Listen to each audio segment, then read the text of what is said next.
Bon, ben Alexandre, toi puis moi ici, on est là ce soir pour parler un peu de ce que c'est l'escrime, de ce que c'est l'instruction au niveau de l'Académie Scrimsy et comment ça a commencé, comment ça se développe, comment ça progresse. Est-ce que tu es prêt? Toujours prêt. J'ai des questions pour toi. C'est mon ancien style scout qui ressort. Yeah! Dans le fond, écoute, on va commencer avec une petite question bien simple de mise en matière. C'est quoi pour toi la différence entre un instructeur au niveau de l'escrime et un coach? C'est intéressant en fait parce qu'à l'Académie Scrimsy, on vise un peu à ce que les deux s'entremêlent. On utilise le terme instructeur parce qu'on veut que ce soit formel, puis on a comme un brevet, puis un contexte qui vient avec ça. Tout d'abord, je parlerai du contexte. Il y a le fait que l'instructeur, c'est lui qui a comme rôle d'instruire les élèves, donc il va transmettre une matière, pendant que le coach, à mes yeux, va être là pour accompagner le participant, puis de le guider de façon plus spécifique. Donc, un instructeur peut être un coach, mais un coach n'est pas nécessairement un instructeur.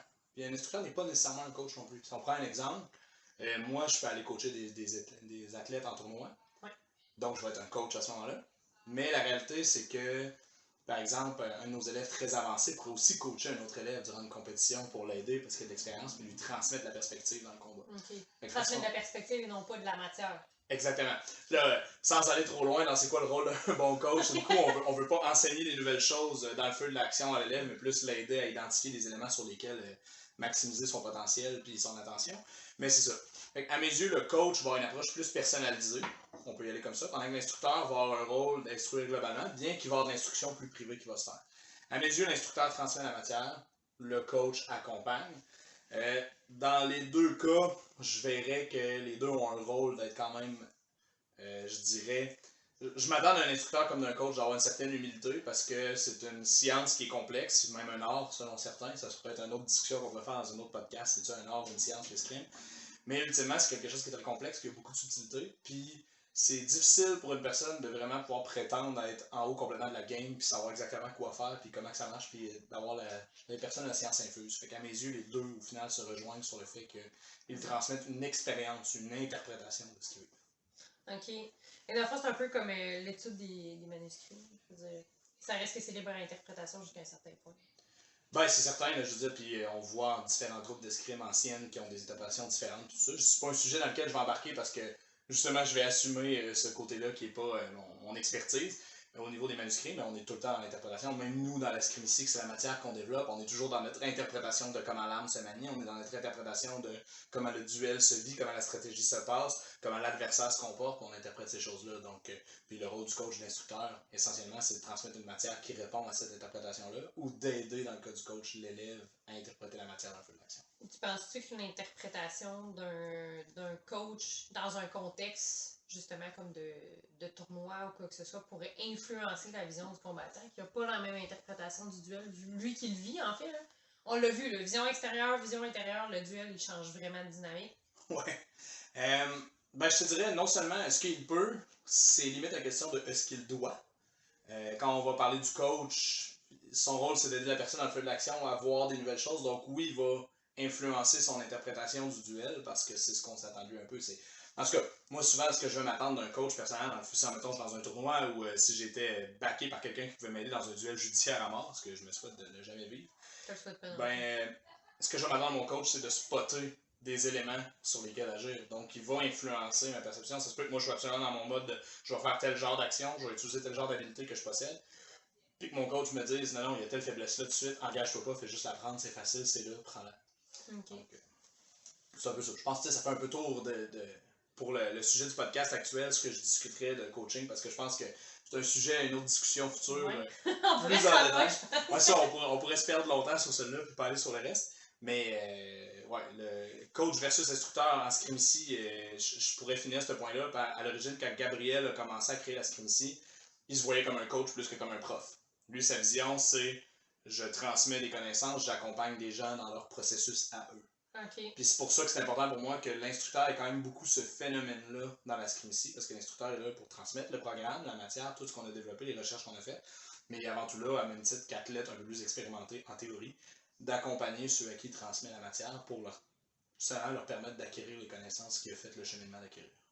Ça fait du sens. D'accord avec ça. I drink to that. J'espère que vous en avez une bonne aussi. Puis, tu dis que Gabriel, en était peut-être un peu plus, il se voyait un peu plus comme un coach. Est-ce que c'est parce que toi, tu te voyais un peu plus comme un instructeur que tu as commencé à donner les cours? Y a-tu cette vision-là? Si on parle au départ, je me voyais pas dans ce temps-là comme pouvant devenir un coach. Je me trouvais. Je suis une personne qui est un peu cadrée, structurée, très. Tu me connais, là, tu sais, fait que très terre à terre. Dans le cadre de la caméra qu'on voit aujourd'hui. Ouais, c'est ça. Notamment, j'ai travaillé très fort avant qu'on commence à filmer pour que le cadre soit potable. Je dis potable parce qu'il y a encore du travail à faire. Mais non, c'est ça. Fait que je me voyais plus comme étant quelqu'un qui allait articuler un outil, un programme autour. Gabriel coachait au Fraser quand on a débuté. Fait que l'Académie Scrimsy n'existait pas dans son format actuel. Gabriel était engagé par le 78e Fraser Islander qui tenait une école d'escrime. Parce que les autres désiraient que leurs soldats qui faisaient de la reconstruction sachent manier la basketteuse écossaise, l'épée de main et la targe. Donc, ce faisant, Gabriel avait été engagé comme coach. Fait que leur école d'escrime n'avait pas nécessairement un cours structuré. À un moment, oui, là, au tout début, quand j'y suis arrivé. Mais après ça, c'était juste une pratique libre. Fait que c'était juste les gens se battent et Gabriel les accompagne. Fait que Gabriel était littéralement un coach. Moi, j'étais arrivé dans cette expérience-là, puis ce que je constatais, c'est que j'avais plusieurs amis qui étaient intéressés, mais quand ils arrivaient, ils trouvaient que c'était trop. Décousu. Ben, pas nécessairement décousu, mais fluide, trop vaste, en fait. T'sais, ils arrivaient là, Gabriel leur donnait du temps, leur donnait des bons outils, puis ils apprenaient très vite grâce à son coaching direct. Mais après ça, ben, c'était viens voir s'il y a quelque chose. Moi, j'avais beaucoup de demandes pour un cours structuré. Donc, moi, à partir de là, ça répondait vraiment bien à mes affaires. Je dis, bon, ok, j'ai du monde qui voudrait suivre un cours avec une progression claire, des éléments, des blocs de matière, tout ça. Fait que là, on a commencé à travailler à l'époque, Stéphanie Quentin et moi, à développer le programme. Puis là, les programmes sont développés de plus en plus à ce qu'on connaît aujourd'hui, qui est un autre sujet. Mais c'est ça. On est arrivé à. Je me suis dit, ça prend de la structure, ça prend un programme comme tel, ça prend une instruction formelle. Fait que ma vision à ce moment-là, c'était les cours de Scrimsy que je donnais, c'était des cours structurés, pendant que les gens qui voulaient faire de la pratique libre, puis tout ça, ben, pouvaient aller à la pratique libre du Fraser, puis rencontrer Gab, puis là, s'il y avait des trucs plus en détail. C'est vraiment une question de séparer, en fait. Je te transmets de la matière, tu l'apprends, tu l'appliques, et tu deviens un combattant par le fait même que, ben, je te donne des notions, garage-toi avec ça. Ah, ça, il y avait une progression qui était précise, qui était voulu faire que, mettons, on fait exercice 1 qui a tel objectif, fait que l'élève passait au travers de l'objectif, plus ou moins bien, dépendant de la qualité des instructeurs, de la qualité de l'exercice, de la qualité de l'élève. Puis éventuellement, ben, il atteignait un niveau où on disait, bon, ben, il a passé au travers de ça, l'expérience est acquise. Est-ce que c'est maîtrisé? Sûrement pas. Mais est-ce que c'est acquis? Puis on veut passer à la prochaine étape puis continuer à grossir le coffre à outils. Moi, ma vision, c'est tout le temps de dire, je me garantis que tu as un coffre à outils dans lequel puiser. Fait que c'est comme ça que j'ai commencé à enseigner, en fait, en me disant, mon but, c'est de transmettre un programme qui m'assure que les élèves passent au travers de tout et non qu'ils vivent la saveur du moment dans la pratique libre. Tu sais, si par exemple un élève arrivait à ce moment-là au Fraser puis il commençait à se battre avec une personne X mais qui avait un style très particulier, ben c'est sûr que Gabriel, si c'est ça qu'il voyait, ben il allait coacher l'élève sur ça. Oui, il allait montrer bien sûr des principes fondamentaux tels que ce qui est devenu ensuite la garde en fusil ou la garde extérieure à l'épée de main. Mais ces éléments-là étaient montrés de base, mais ensuite Gabriel allait vraiment s'occuper de la situation particulière de l'élève pour que l'élève puisse gérer ce cas-là.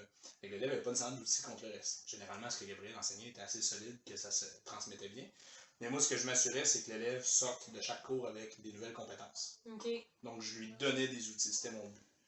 Donc, c'est dans cet ordre d'idée-là qu'on a fait ça. Quand le Fraser a fermé son école d'escrime, ben là, à ce moment-là, on a fondé l'Académie Scrimsy sous le format qu'on la connaît actuellement.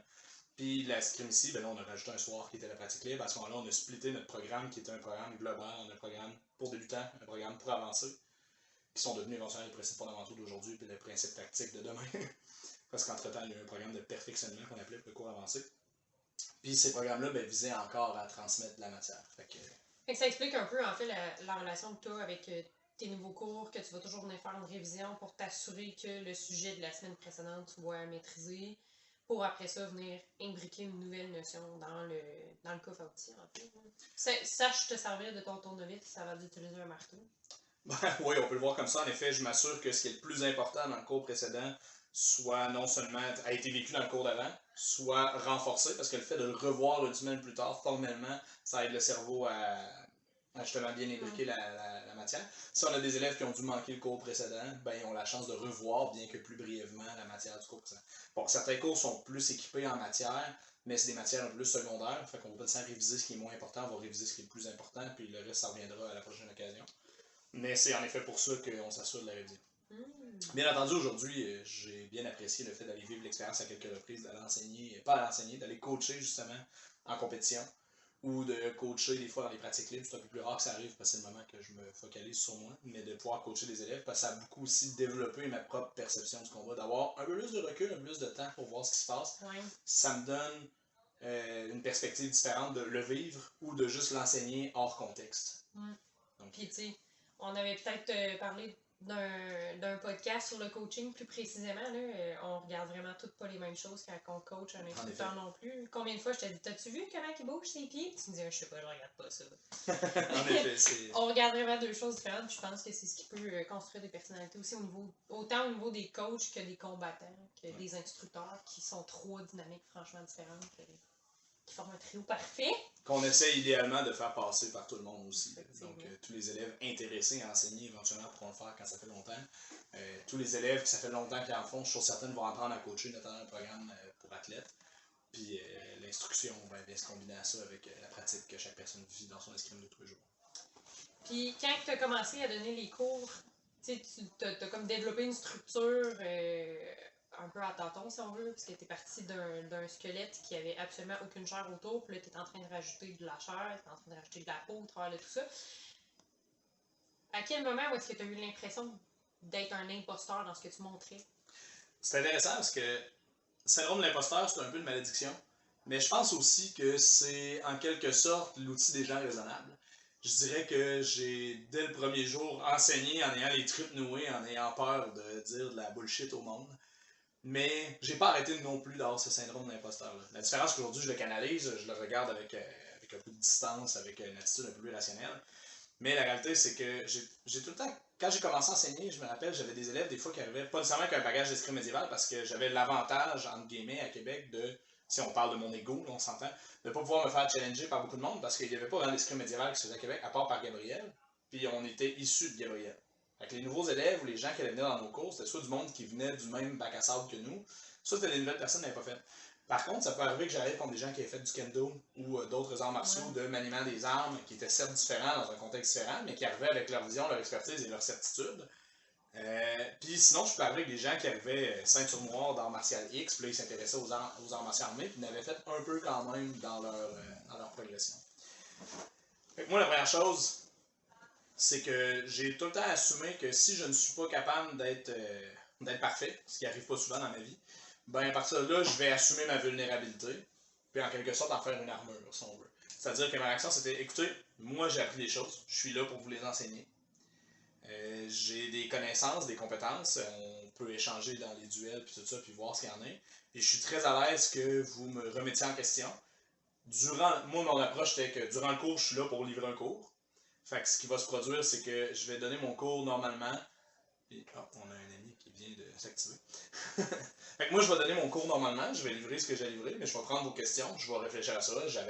Et j'ai encore l'avantage de pouvoir consulter Gabriel s'il y avait quelque chose. Fait que mon pire, je partais avec ça, j'en discutais entre les professeurs. Et mon engagement que je prenais envers mes élèves quand je n'avais pas la réponse à la question, ou qu'ils me challengeaient sur quelque chose puis qu'ils me faisaient réaliser que je n'étais pas compétent ou équipé pour lui répondre, je disais je te reviens avec ça. Et moi, mon engagement, c'est que la semaine suivante, à moins qu'il est possible, je lui revenais avec une réponse. Ah, ça m'est arrivé en plein cours que deux de nos instructeurs donnaient, de me dire je vais aller chercher la réponse directement à la source. Puis j'ai appelé Gabriel pendant que les gars donnaient le cours pour avoir une réponse directe à donner au monde parce que quand on peut se le permettre, justement. Ouais. Ben, c'est ça. Moi, ça a été ma vision, comment je fonctionnais, parce qu'à toutes les fois, j'étais un peu, surtout au départ, quand je me sentais compétent comme combattant à ce moment-là, j'avais déjà eu beaucoup d'occasions d'apprendre, j'avais beaucoup augmenté dans mes habiletés.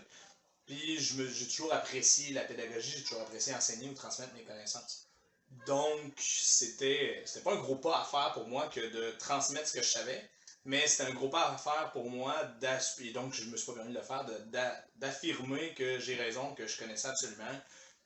Et tout ça, parce que ça veut pas dire, encore une fois, on en revient dans ce que je disais, l'interprétation tout à l'heure. J'étais dans l'interprétation de ce que j'avais appris, et je l'avais structuré en conséquence de ce que j'en ai compris. Bien entendu, j'ai tout le temps soumis mes programmes à Gabriel pour qu'il me dise est-ce qu'il y a une erreur dans ce que je prétends, puis tout ça. Mais ça reste que, entre ce que je veux dire, ce que j'ai écrit, puis tout ça, ce que Gabli comprend, ben, il faut quand même avoir un monde de différence qui laissait des places à ces erreurs. Puis ça reste aussi la place à l'amélioration du programme jusqu'à un certain point aussi. En effet. Ben, ça a fait partie de la game entre Les programmes d'escrime ici s'améliorent pour deux raisons, parce que notre art est vivant, mais parce que les profs et les directeurs qui gèrent les programmes en arrière, puis la rédaction s'améliore aussi à force. Donc, on les développe sans cesse. Mais ça a été ça. Pour moi, ça a été la phase de le syndrome de l'imposteur, je le vis encore aujourd'hui parce que je ne pense pas avoir la science infuse, même si je commence à me sentir équipé pédagogiquement, puis bien outillé. Puis quand je regarde ce qu'on fait, comment on évolue, comment on se compare à d'autres clubs dans des milieux de compétition ou dans des séminaires ou autres, je suis quand même satisfait de ce que j'observe. Mais je suis toujours à la recherche de la perfection, puis je pense que ça n'arrêtera jamais à ce niveau-là, parce que il y a toujours mieux à découvrir, toujours plus à faire à ce niveau-là. Fait que ton but ultime, c'est que dans le dictionnaire, à côté de parfait lié comme synonyme, escrime ici. Ça serait quand même nice. Ou Alexandre Ménard, mais bon. Ah non, ça c'est déjà là, il faut juste fouiller dans le bon dictionnaire. Ah, c'est bon à savoir. C'est quoi ton dictionnaire? Je me rappelle même plus mon même du nom, mais il était assez obscur, là, on s'en C'est le dictionnaire selon l'escrime ici. Ouais, Hey, bien, tu vois. Puis, tu sais, là, on parle. On a ouvert combien d'écoles cette année, cette session-ci? On est rendu à quoi, une dizaine d'écoles qui tournent en ce moment? Ouais. Puis, on s'entend, instructeur d'origine, on était 6, si je compte Laurent, qui est un instructeur occasionnel, mais qui quand même donne un bon coup de pouce dans tout le background qui va avec. Là, on en a formé une quantité phénoménale. Un char d'une barge. Mais écoute, on a donné. On a donné Ouais. au niveau de. Ça a été un bel été, ça d'ailleurs. Ben, c'était fun. Écoute. C'était un nouveau challenge, ça d'ailleurs. Pour faire un petit aparté, c'est que Rachel et moi, on a commencé à enseigner à des instructeurs. Donc, à leur faire une formation pour instructeurs pour non seulement les rendre capables de transmettre la matière, mais les rendre capables de la comprendre puis de la maîtriser aussi. Enseigner à enseigner. Puis de la comprendre en général. Non, c'est ça. Puis tu sais, c'est d'être capable de transmettre une méthode d'enseignement qui va être fonctionnelle un peu pour tout le monde, parce que c'est pas tout le monde qui enseigne de la même façon. T'sais. Comme on parlait des différents types d'instructeurs, ben ça redescend un peu là-dedans.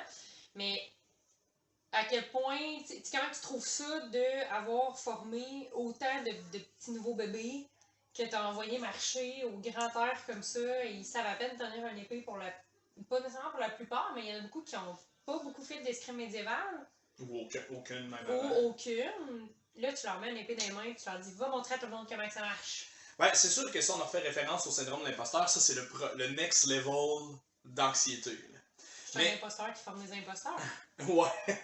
Mais en fait, la réalité, c'est que quand j'ai été challengé là-dessus au début, quand je vous ai amené le projet à toute l'équipe à Limoilou, je dis on ouvre d'autres écoles à l'automne.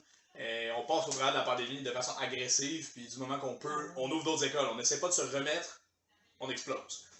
Puis à ce moment-là, ben, je pense que c'est Stéphanie qui m'avait posé la question quand même pertinente. Elle a dit ouais, mais là, tu préfères pas de. Tu sais, comment tu vas être sûr qu'ils vont bien faire ça, vu que tu sais, ils viennent de commencer, tout ça. Puis j'ai dit, dans le temps, quand Stéphanie et moi, on a débuté, ben, on avait été coachés pendant un bout par Gab, on avait fait des cours au fraiseur, du coaching au fraiseur. On avait demandé à Gab de continuer durant l'été parce que le fraiseur organisait rien, fait qu'on s'est entraîné, André Bougie, Stéphanie et moi, dans le cours chez mes parents à l'époque, avec Gabriel.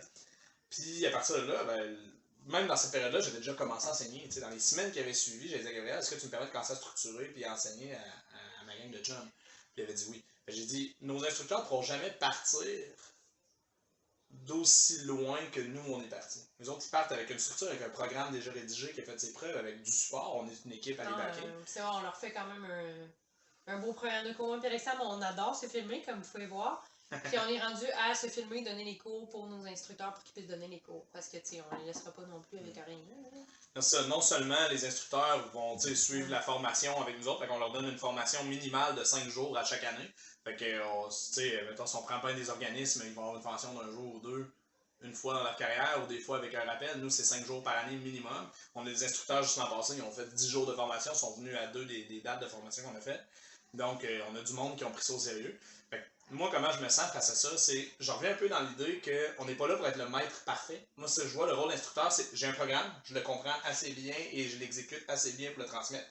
Je suis pas là pour être meilleur que mon élève. Je suis pas là pour être prétendre être un maître tout savoir. Je suis là pour faire une mission qui est de transmettre pour donner l'occasion à d'autres mondes de progresser. Fait que moi, ma vision, en fait, c'est que nos instructeurs actuels, c'est des élèves qui ont pris une responsabilité. C'est des gens qui ont décidé de s'impliquer. Comme une personne demain peut se lever et dire je vais être animateur scout. Les gens ont dit ça m'intéresse de m'impliquer dans le projet de la scrimatie. C'est un art martial qui est particulier, qui a été développé au Québec à partir de notre interprétation puis de notre analyse de la source qui est les épées qu'on étudie. Puis ces gens-là ont dit ça m'intéresse. Ça me parle, je veux le faire. Fait que moi, ce que j'ai dit, c'est que j'ai pris ces gens-là, j'ai dit vous allez être des élèves privilégiés dans le sens que l'Académie Scrimacy vous fait une priorité de vous donner des formations, vous avez tout ça. Et en échange, on vous demande de transmettre vos connaissances. Fait que ces gens-là ne prétendent pas être des maîtres ou des machines nulle part. Ce qu'ils vont, ou en tout cas si c'est le cas, dites-moi là, puis je vais leur parler. Les autres, leur rôle, c'est qu'ils arrivent vraiment, puis ils disent on a un programme qu'on a vécu dans la formation et qu'on va continuer à vivre dans les formations chaque année. On transmet ce programme-là. En plus, comme Rachel a dit, on leur a fait un programme, il est tout écrit. Et le programme au complet peut être revu comme si on donnait. Fait qu'on voit littéralement Rachel et moi donner chaque élément de matière en cliquant sur les hyperliens dans le programme, ce qui permet à nos instructeurs de se rafraîchir, de réécouter, de recevoir la matière en plus de l'avoir vécu plusieurs fois déjà, puis à transmettre aux élèves. Après ça, si un élève rapidement est meilleur ou autre, puis égal de battre l'instructeur, c'est pas le point. Pour nous, l'instructeur et le coach n'est pas nécessairement le combattant ultime.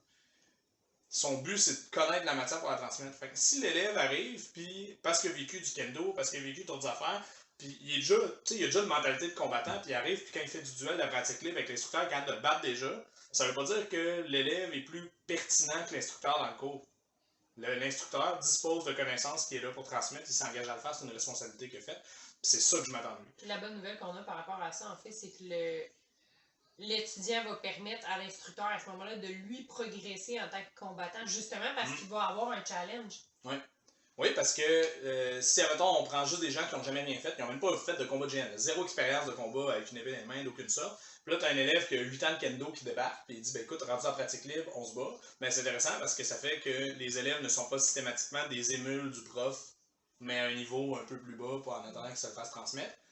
Il y a quelqu'un qui se bat, puis qui testait ses affaires, puis se challenger. Donc ça, c'est en effet intéressant pour le côté, parce que moi, dans un monde idéal, même si ça ne me dérange pas que mes instructeurs et mes coachs ne soient pas nécessairement des athlètes, ben ce que je leur vends, c'est je prends ton parcours comme athlète, que ce soit un athlète de haut niveau ou pas, en main, je t'aide, je t'accompagne là-dedans, je te fournis les outils, je te donne tous les moyens, en échange, tu transmets tes connaissances. Fait que c'est pour ça que je demande à mon instructeur de pouvoir participer à d'autres activités de son campus, puis que je lui donne comme récompense.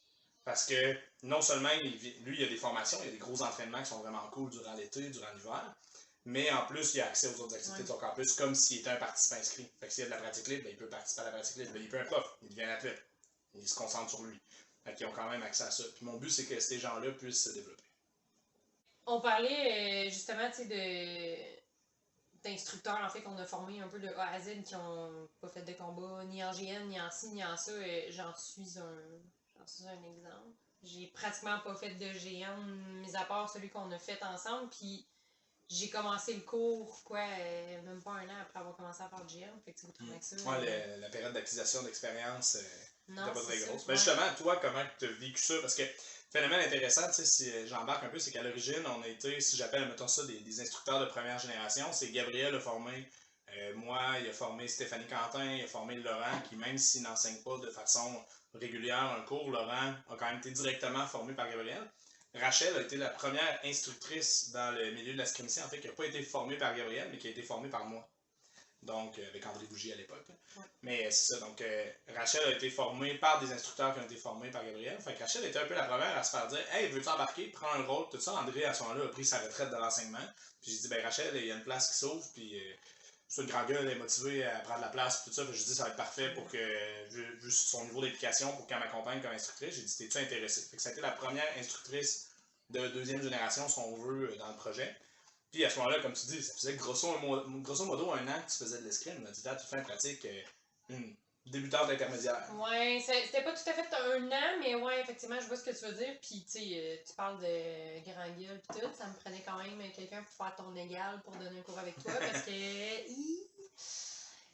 Non, puis tu sais, soyons honnêtes, là, du monde plus expérimenté que moi, j'en ai donné des cours à ces gens-là vraiment beaucoup. Puis à Laurent, j'en ai donné.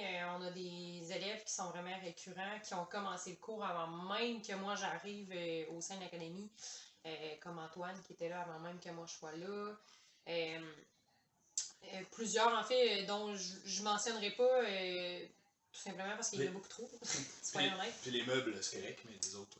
On leur donne l'anonymat un peu. Non, c'est ça, on va respecter quand même. Il y en a qui aiment ça en faire parler d'eux autres. Les autres, je leur ai pas demandé permission, fait que j'en parlerai pas trop.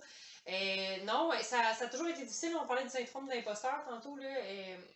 Ça a toujours été difficile de me dire, je vais lui dire, tu fais pas ça comme faut que tu le fasses plus de cette façon-là pour telle raison. Puis, ben honnêtement, en tant qu'instructrice novice, ce qui m'a vraiment donné un coup de pouce, en fait, c'est d'être capable de déballer ma compréhension du sujet, puis pas nécessairement d'être capable d'argumenter, mais parce qu'à un moment donné, argumenter contre quelqu'un qui n'est pas d'accord. Non, puis c'est pas la place dans un cours non plus. Effectivement.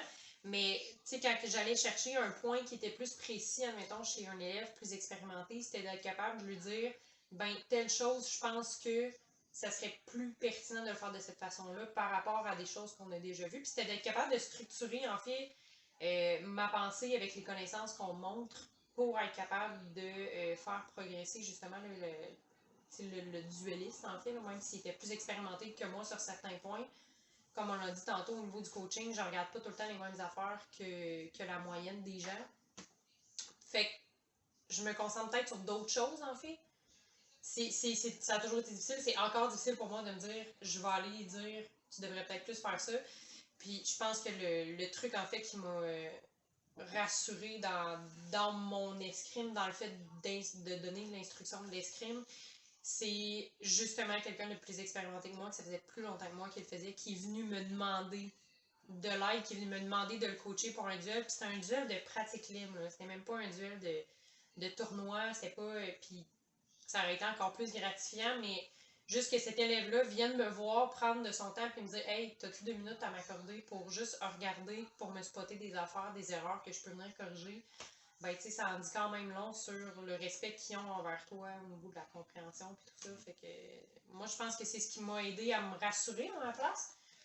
Puis, non pas que tu n'as pas fait ta job de me rassurer, mais je pense que peu importe à quel point je te dis que tu es bon en escrime, Alex, si tu rencontres quelqu'un qui est meilleur que toi, même si je te dis que tu es bon, C'est une remise en question pareil.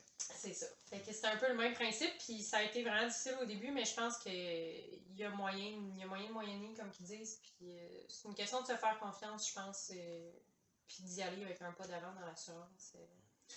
Je pense aussi que c'est une excellente occasion en fait d'avoir des instructeurs un peu plus novices dans le sens, surtout en termes de compétences de combattants, mais même en termes de commencer à vivre l'expérience parce que pour des nouveaux élèves, ils vont en savoir plus, ils ont à transmettre. De base, c'est là. Mais même au-delà de ça, en scrim ici, on a quand même plusieurs valeurs dont l'humilité qu'on veut mettre beaucoup de l'avant parce que sans humilité, ben, il n'y a pas la capacité de dire je prends du recul, j'assume que je suis peut-être dans le tort, puis j'analyse la situation, puis je m'améliore. C'est très difficile sans humilité, du moins. Puis moi, ce que j'ai trouvé intéressant, on avait déjà eu la discussion par rapport à certains élèves, des fois tu me disais, bon, comment qu'on fait dans tel contexte, tout ça. Puis je t'avais dit à un moment donné, ben, il vient un stade, surtout pour un élève avancé, là, il vient un stade où c'est son problème aussi, parce qu'à l'Académie Scrim ici, on veut non seulement transmettre notre matière, mais notre matière ne peut être vécue, puis comprise vraiment que si certaines valeurs comme l'humilité sont vécues, c'est là qu'on va atteindre le plein potentiel. Fait que si un élève arrive puis a une attitude de toute façon, t'es une débutante, je m'en fous de ton opinion, ben cet élève-là a déjà pas une attitude très respectueuse. Deuxièmement, il n'y a pas l'humilité nécessaire pour vraiment progresser. Fait que tant que ces choses-là ne seront pas corrigées, de toute façon, ça va être très difficile d'aider cet élève-là. Puis même si moi je suis plus expérimenté et je peux l'aider plus facilement, ben je vais beaucoup plus l'aider à travailler son humilité avant de travailler son escrime pour qu'il puisse profiter de toi. Ouais. Parce qu'à un moment donné, c'est con, mais même les meilleurs ne peuvent pas être partout. T'sais, ceux qui sont les plus expérimentés ne peuvent pas être partout. On se crée une équipe pour travailler ensemble, tout ça. Fait que si moi un élève ne veut pas t'écouter, ben je ne prendrai pas sur moi de l'aider parce qu'il ne veut pas s'aider lui-même. Ouais. Ou sinon, je vais l'aider à apprendre à s'aider. Je vais lui apprendre à pêcher, c'est-à-dire apprendre à écouter ce que Rachel a à dire ou n'importe quel autre instructeur. Donc. Tu sais, dans le pire des cas, prends-le, applique-le si tu vois que ça fonctionne pas pour toi, parce que tu sais, chaque combattant a un style de combat différent. Fait que ça se peut que je donne un. Puis tu sais, on n'est pas à l'abri de ça. On peut donner un coaching, une indication de combat qui correspond pas, mettons, au combattant, qui sera pas capable de l'exécuter, que contre le dueliste contre qui il fait affaire, ça fonctionnera pas. C'est pas le bon contexte, là. Ça arrive, là. Je veux dire, on n'est pas à l'abri de ça. Tu sais, essaye-le, vois que ça fonctionne pas, puis tu te dis, bon, ok, je vais peut-être en rediscuter avec, ou peu importe. Surtout analyse pourquoi, parce que ça se peut que tu dises, ton truc n'a pas marché, mais j'ai observé ça. Là, c'est intéressant parce que là, la personne reprend entre ses mains sa Ouais. croissance. Ce qui est quand même ultimement l'objectif de la scrimacie, de dire on veut que tu apprennes à apprendre en combat. Ouais. Toutes les personnes qui ont plus de connaissances théoriques, même s'ils sont pas nécessairement l'athlète parfait pour l'appliquer sur le terrain, ces gens-là sont là pour dire t'as-tu remarqué ça? Pour que l'élève fasse ah, puis qu'il y ait cette espèce de moment-là d'eureka pour qu'ils puissent dire ok, là, je viens de comprendre ça, puis à ce moment-là, ils ont une nouvelle perspective, un nouvel outil disponible dans leur coffre pour voir des choses, puis à partir de là, les adresser dans un duel. Ultimement, c'est ça. J'ai lié son crayon après à écrire avec. Ouais, j'imagine. Je sais pas écrire. Ouais, je sais, ça paraît. Heureusement, ils n'ont rien vu. Fait que je sais pas pour toi, moi je pense que ça fait un peu le tour de ce premier podcast. J'espère que vous avez aimé l'expérience. C'était un peu plus naturel, on voulait de bonnes franquettes. Fait que Rachel puis moi, on boit souvent des bières. Fait qu'on a décidé qu'on faisait ça bien relax dans mon salon, tout ça, puis de jaser d'un sujet quand même important. Ça vous donne un peu une idée du ton si vous dites je m'en vais dans ce crime-ci, c'est quoi, puis que là vous voyez qu'un instructeur a l'air un peu plus novice ou autre. Vous avez cette perspective-là de pourquoi ça se passe comme ça, puis ces instructeurs-là vont s'améliorer bien entendu en leur donnant la chance. Puis deuxièmement, ben, c'est aussi pour ça qu'on a plein de séminaires.